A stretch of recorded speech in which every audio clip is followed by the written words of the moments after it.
My Girl Life podcast is sponsored by Glamour Boutique. Glamour Boutique is the leading name in cross-dressing fashion and lifestyle with a physical location in New Jersey and, of course, their famous website. Be sure to use your My Girl Life discount code MGL15. And listen, I know they have your best interests at heart, so check them out. Hey, everyone. Welcome to another episode of My Girl Life podcast and Maddie's message. Please show me some love and subscribe to the channel. Like the episode if you liked it. It tells me I'm doing something worthwhile and allows me to keep doing it. So thank you in advance.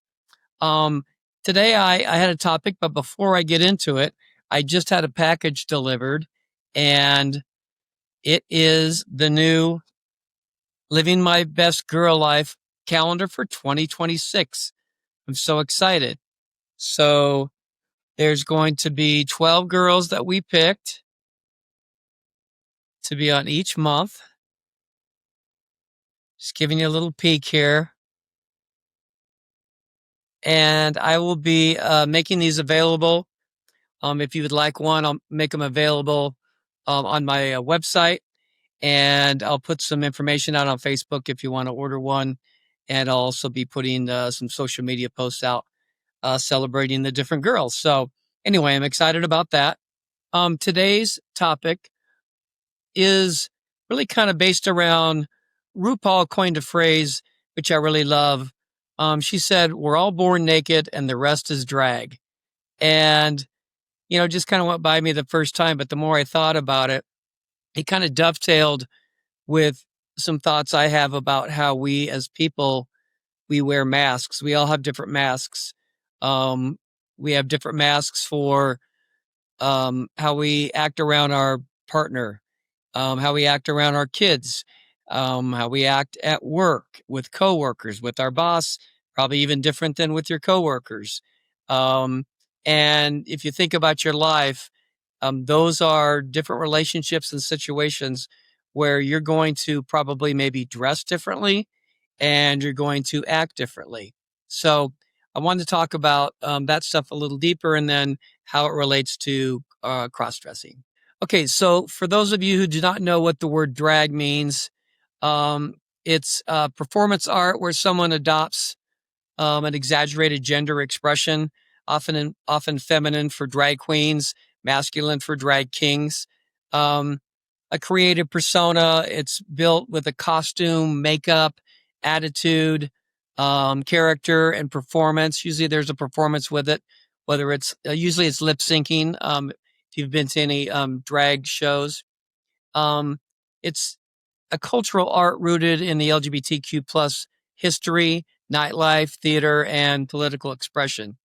In a broader, more modern usage, especially the metaphorical form, drag can also mean anything you put on to express yourself, including clothing, personality traits, roles, personas, and social masks. That's kind of what I was talking about earlier. The constructed parts of our identity, they're layers we choose or learn to wear in different situations and different contexts. So this saying that RuPaul coined reminded me of when I thought about the different masks we all wear. And I think there's some people that wear less masks than others. I know I have a relative who has very few masks. She is a lot the same with everybody, but even in that situation, she's different in different situations. So let's back up. As we enter this world the exact same way, I think all of us enter the world the same way. Tiny, vulnerable, bare, and untouched by expectations, right? In that first moment, we're nothing but pure possibility. No labels, no identities, no roles to perform.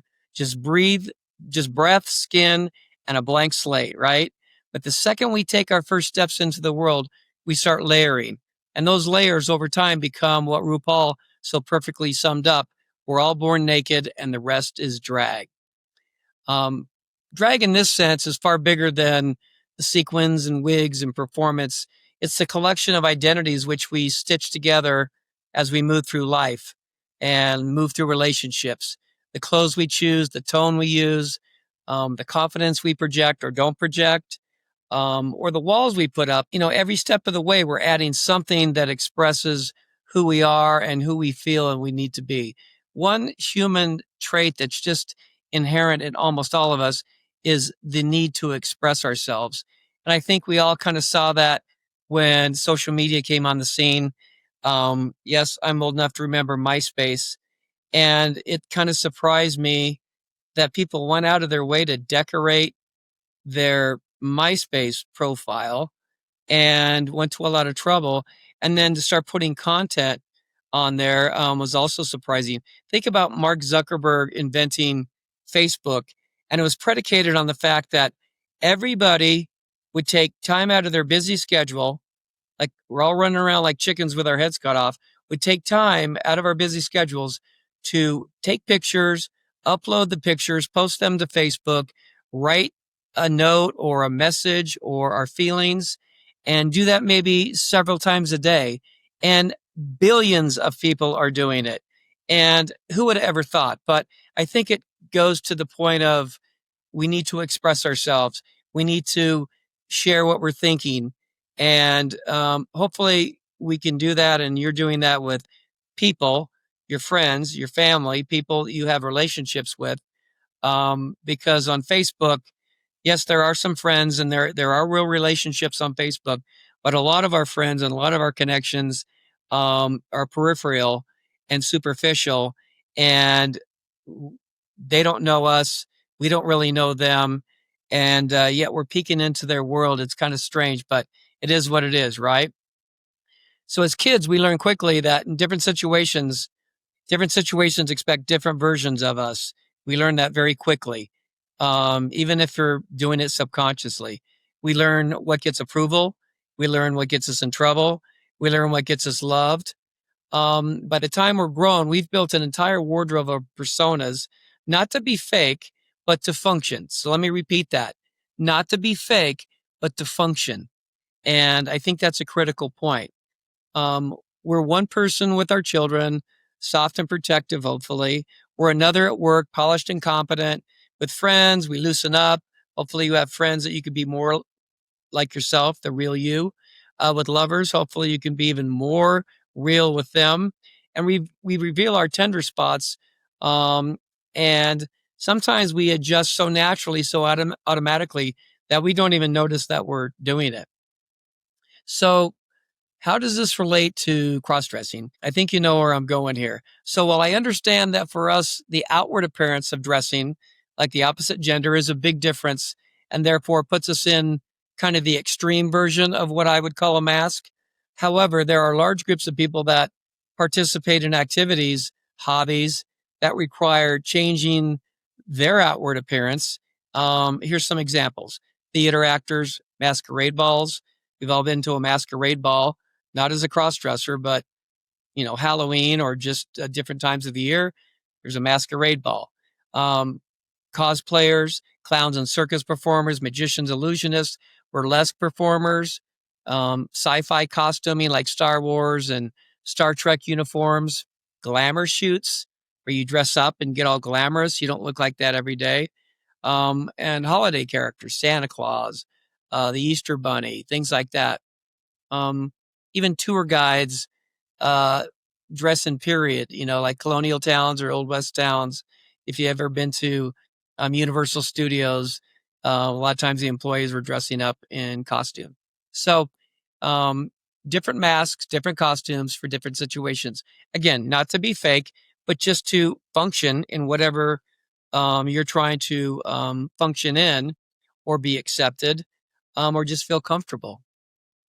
So, given all those examples I just listed, really is putting on some clothes from the opposite gender so far out there? I find it interesting that people think that what we do as cross-dressers is so extreme. And I think there is reasoning behind it. Maybe because we take that persona into environments that aren't expecting it. So a lot of the things I just listed, it's in an environment where it's expected. And I think that's a big difference between that and when we walk into a regular establishment dressed in the opposite gender. So it's out of context and it's definitely not expected. Now, for an LGBTQ club, it's far more expected. Sometimes it's actually expected. But I think that's the biggest difference. So try to keep that in mind, that we're taking this mask, if you will. And again, I'm using the mask.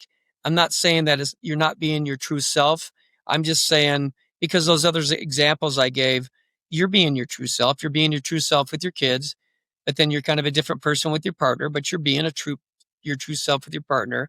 You're being your true self at work with your boss, maybe less true than with your coworkers or your friends, but it's still you. So, when I say cross-dressing, kind of like wearing a mask or a costume, I don't mean that in a negative way. It's definitely just an expression of who we are, but it is something different, and it is part of it. Just another mask that we have that maybe some other people don't have.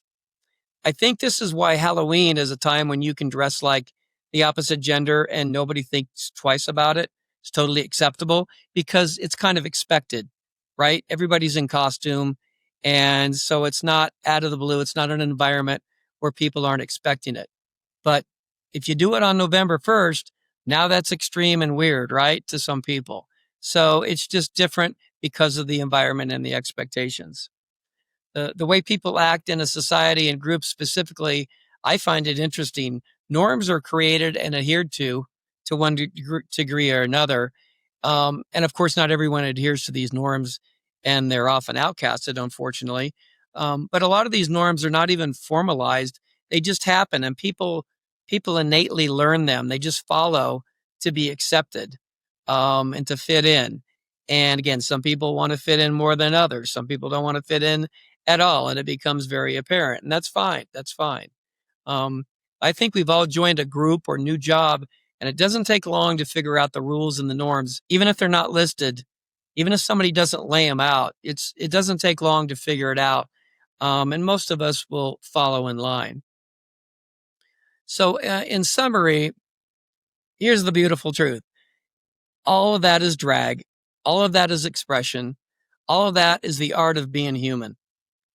And drag is simply the way we decorate our soul, that we came in with. And every layer, even the ones we outgrow, tells a story of how we've survived, how we've learned, and how we've evolved. The magic happens when we stop judging those layers and just start owning them. And then I think the more you own them, the more confident you are, the more the other people are going to own it and confident. When I go to my bar that I go to almost every Friday, um, now it's kind of expected. It's really no big deal for Maddie to show up. Occasionally there'll be new people that come to the bar. They may give me a second look. I may meet them and make friends with them. Who knows? But I've been doing it long enough, and it's kind of expected in that environment because I go there regularly, and I'm sure a lot of you have experienced the same thing. So when we realize that our identities are not cages, they're not fake masks, they're costumes we get to choose, which is a big difference as well, right? Some days we dress in confidence, other days in caution. Some seasons we reinvent ourselves completely. And every iteration is valid because, again, it's coming from you. It's an expression of you. We always are the same naked souls underneath it all. Drag is just how we tell the world who we want to be that night, that day, or who we are becoming, or who we have become. So wear your layers boldly, intentionally, beautifully, because in the end, the point isn't to stay naked, it's to express yourself in ways only you can. So that does it for today. That's my message. Thank you for listening and watching. I appreciate your support, and remember, be bold, be kind, be you.